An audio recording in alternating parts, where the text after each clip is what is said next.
The weather this week started out to be pleasantly mild.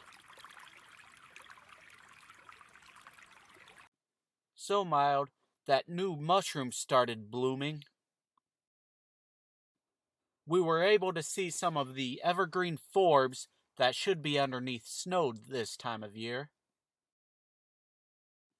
And animals left tracks in the mud all over the sanctuary. We were even lucky enough to be granted a rare sighting from Dougie the barn cat.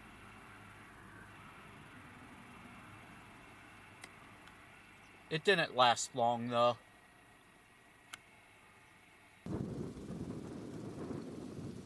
And neither did the warm spell.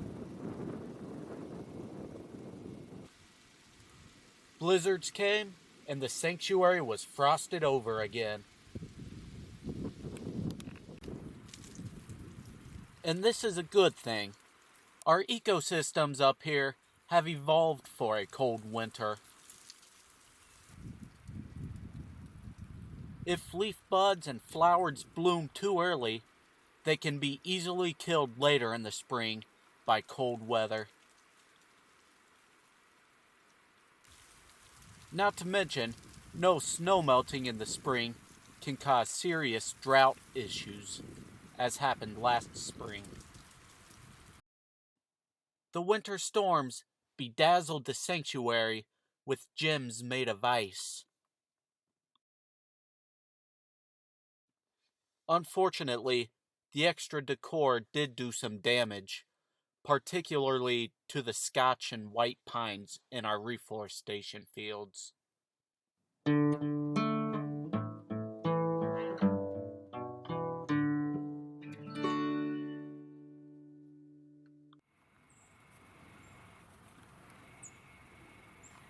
Not much new in the world of birds around here. Still plenty of white-throated and tree sparrows. Loads of robins are still taking to the skies, although maybe not as many as there were a month ago. Crows mobbing redtails is still a daily occurrence. And red-bellied woodpeckers are still lingering in the trees around the feeder areas. We do get the occasional cowbird passing through here.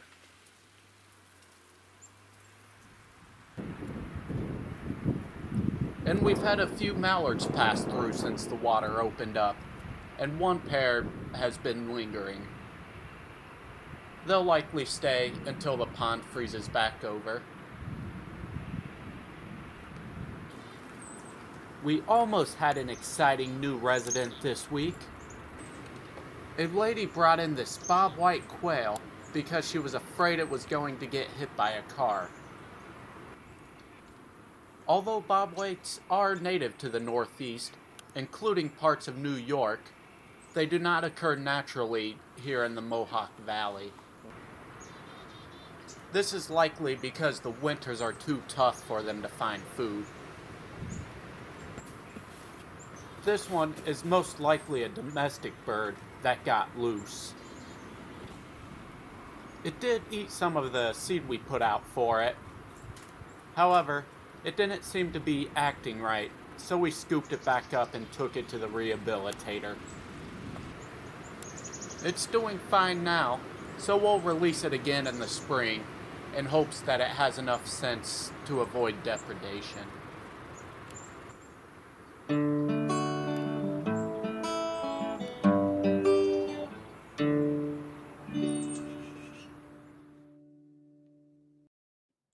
That's all for this week.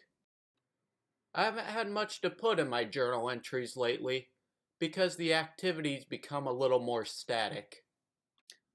But the slow season is a nice time to process everything that's happened the rest of the year.